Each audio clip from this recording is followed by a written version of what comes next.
I want to share my top 5 favorite middle grade series with you. Though I give Hunger Games and Anna and the French Kiss credit for me discovering BookTube, I want to take a throwback to the books that really helped me fall in love. And the first series is Magic Treehouse series by Mary Pope Osborne. Here's the cover. When I was little, Magic Treehouse was the series that I first got with my first library card. Magic Treehouse was the series that helped me fall in love with historical fiction and fiction in general. Fantasy too. Though, as an adult, fantasy isn't my exact forte. I'm getting back. Another thing that Magic Treehouse did for me was just allow me to have independence, not only with my library card and going to the library by myself and getting my big bundle of books, but I was able to read a book by myself. My parents didn't have to read to me.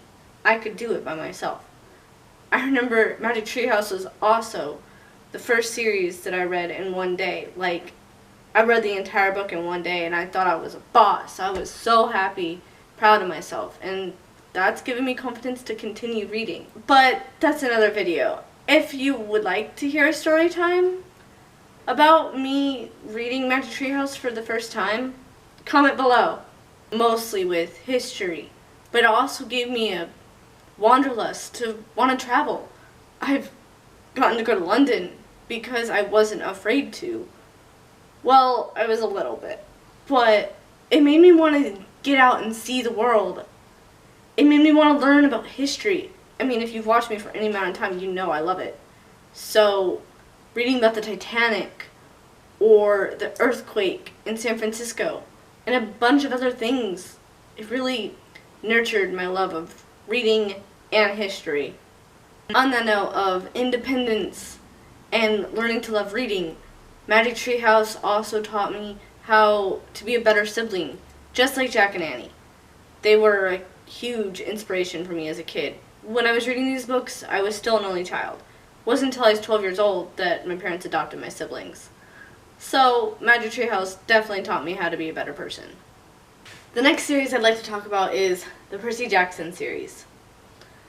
This series is the only reason I was halfway interested in Greek mythology, and considering from grade 6 to 9, it was non-stop Greek mythology, both in history and in English class, and occasionally even in science, which made no sense to me, but they talked about fictional animals one day, so you know.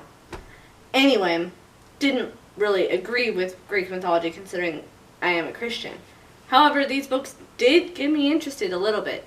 They were fun and captivating, and they also taught me an important lesson of dealing with my own disability. I have minor cerebral palsy, anxiety, depression, and a few other issues.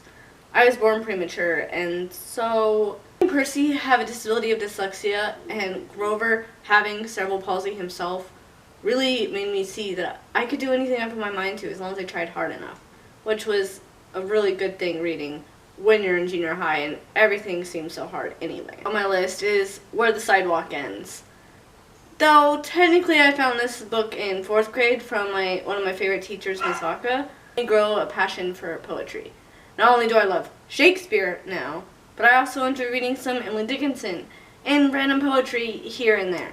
My series is a series of unfortunate events. Was honest with me, as a kid, everything is either happy-go-lucky or suck-it-up cupcake. There was nothing that really felt relatable. Yeah, you had a bad day at school. Ooh, the character gets an F. Okay, I can relate to that. But having my siblings lose their biological mom was hard. I was confused. But, in Series of Unfortunate Events, spoiler alert, they lose their parents within the first book. Showing their grief was a big thing for me. It taught me how to deal with my own. It also taught me a life lesson of not to be money hungry, as well as teaching me not to be money hungry. It also taught me and allowed me to have something to talk about at recess with my other friends. Everyone, I remember, read Series of Unfortunate Events when I was growing up, so it was fun. It connected me with other people. You know, I'm obsessed with no other than Little House on the Prairie. I remember watching this series with my grandma and granny growing up, which is one of my favorite things to still watch today. I have the entire series on DVD. But the series, the books themselves, challenged me in my reading. They helped me grow. My favorite historical figure, Laura Ingalls Wilder, which I wrote countless essays on throughout my elementary to high school years, even one paper here in college. So that was pretty awesome. And it really solidified my love of history, American history more specifically, and anyone between the ages of 8 to 12, I highly would recommend these books to them. They all teach you important lessons, and they really help me grow as a reader. So I would like to pass them down to anyone else who also would like to read them. You guys keep reading what you love reading. Thanks for watching. Bye!